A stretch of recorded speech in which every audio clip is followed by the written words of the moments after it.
경제 핵 전쟁이 우려된다. 미국 내에서도 이런 얘기가 나왔고요. 어제 우리가 우리나라 주식을 보고 깜짝 놀랐습니다. 우리나라뿐만이 아니라 일본, 홍콩, 대만, 한국, 아시아 증시에도 악영향을 미쳤습니다. 자, 트럼프가 만든 이른바 죽음의 차트다. 이런 얘기도 나오고 있습니다. 함께 보시죠. 미국 증시가요. 트럼프 취임 이후에 일경 6,300조 원이 증발됐습니다. 일경 6,300조가 증발됐다는 겁니다. 트럼프 대통령의 이 본격적인 관세 부과 이후에 미친 악영향이 미국 증시를 타격합니다. 미국 발등에 불이 떨어진 겁니다. 일경 6,300조가 증발했습니다. 그런데 미국 증시가 이렇게 타격을 입으면 당연히 세계 증시에도 영향을 받습니다. 아시아 증시도 이렇게 됐습니다.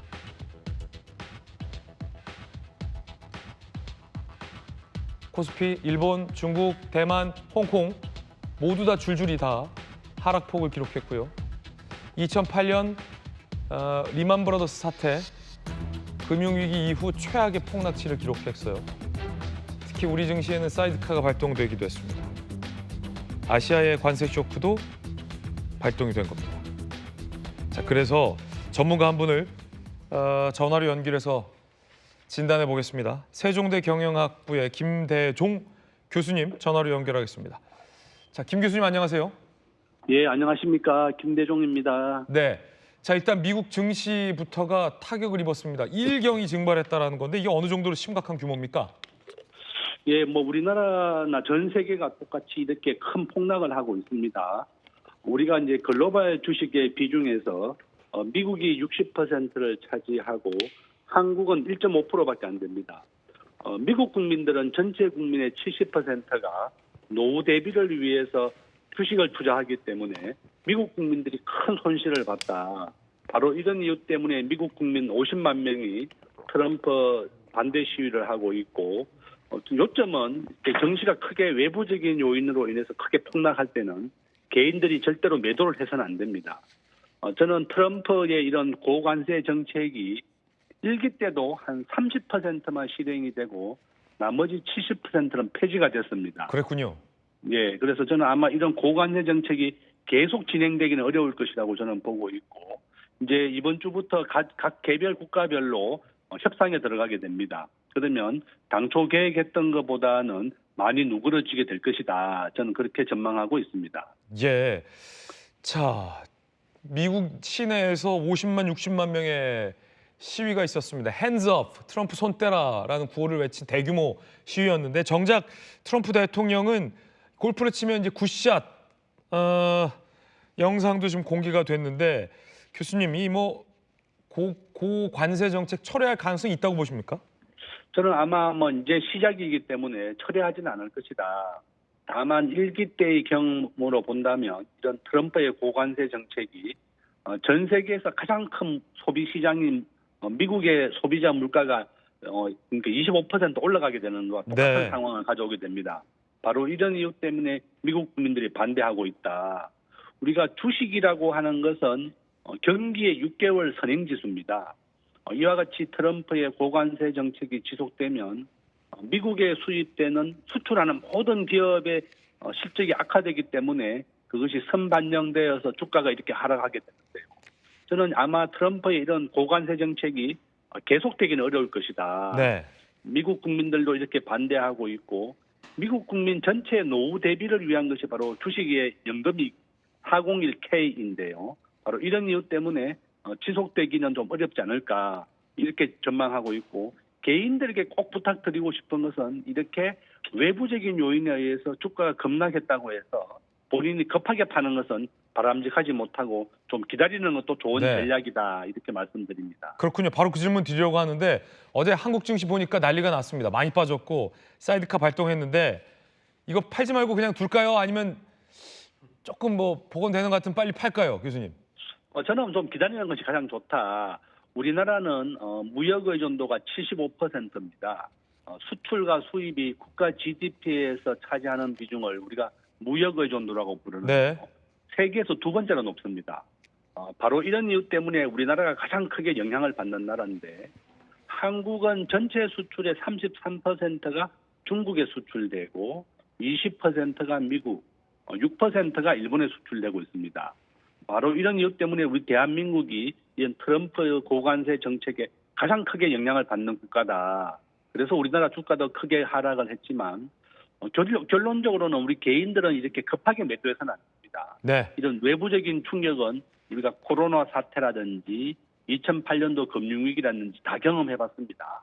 이것은 반드시 정상적으로 돌아오게 되어 있습니다.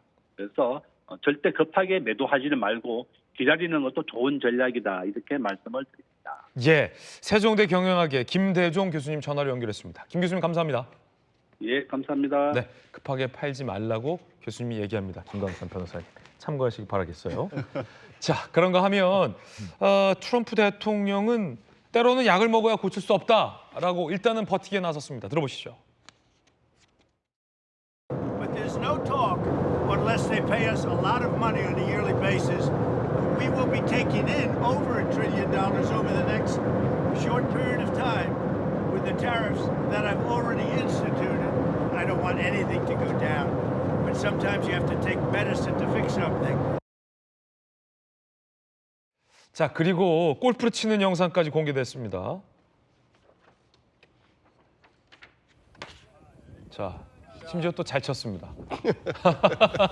오비 아니었나요? 오비였나요? 한번 보시죠. 아, 그렇군요. 바람이 불어서 오비가 났군요. 여유 있는 모습, 굿샷. 옆에서 이렇게 외치는 모습인데 굿샷이 아닌데 또 굿샷이라고 또 외치는군요. 미 대통령이니까요. 트럼프 대통령은 철회할 생각이 없다라는 입장을 보이고 있는데 한 가지 트럼프의 고민이 되는 지점도 있을 것 같습니다.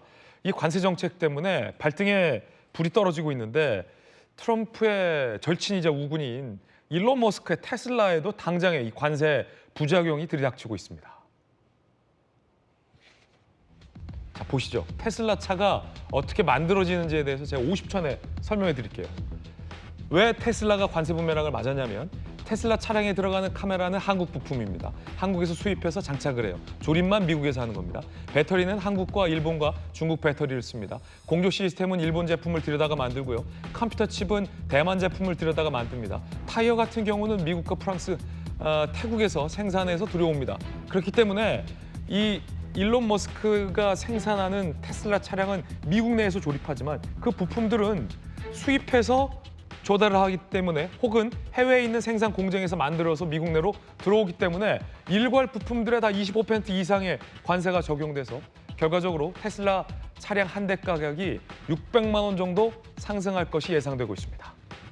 그러면 김광삼 변호사님, 머스크 입장에서는 지금 이거 불똥이에요. 예를 들어 현대차에 전기차 우수한 게 많잖아요. 현대차에 전기차 우수한 거 중에서 미국의 공장에서 생산하는 현대차 전기차는 관세를 안 먹어요.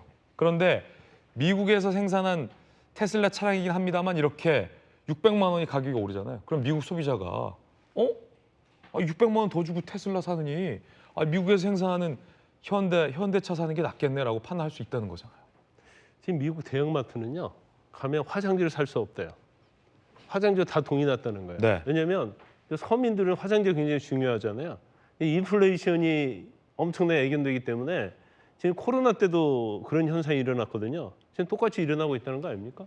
그럼 우리가 그냥 생각하면 지금 트럼프 얘기는 뭐냐면 미국에다 공장을 세워서 미국 사람을 고용하면 그러면 관세가 없지 않느냐 하는데 문제는 뭐냐면 미국에서 만든 모든 부품을 가지고 차를 만드는 게 아니거든요. 그렇죠. 수입을 하는데 수입을 하는 거에 대해서도 베트남에서는 47%, 한국에 25%, 보통 25%, 30% 관세를 매기니까 미국이 아무리 공장을 세워도요.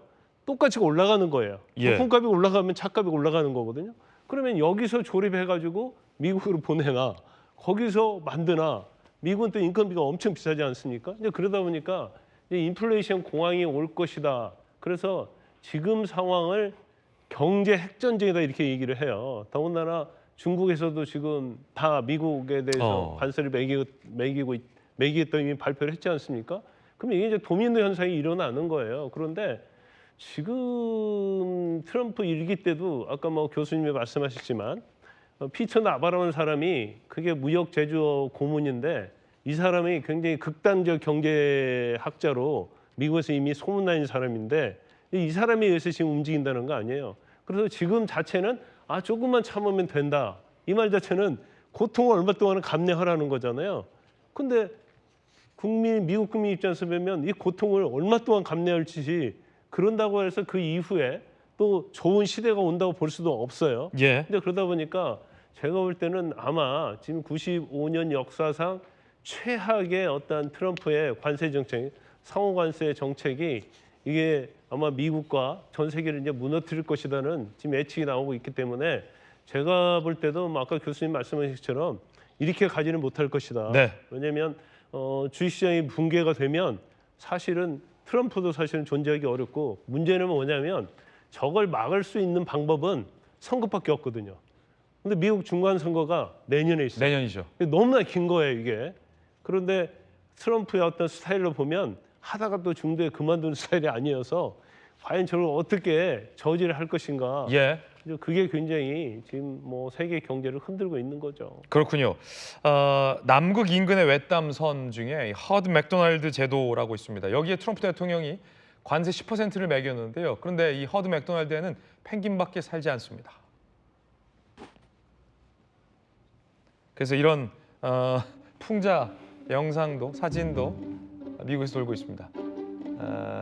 펭귄밖에 살지 않는 남극 인근의 섬인 허드 맥도날드 제도에는 도대체 관세 10%는 왜 부과한 거냐라면서 네티즌들의 조롱이 이어지고 있습니다. 펭귄들이 테슬라를 불태우거나 펭귄들이 이렇게 테슬라 차량에 뭔가를 하는 듯한 풍자 글도 올라오고 있습니다.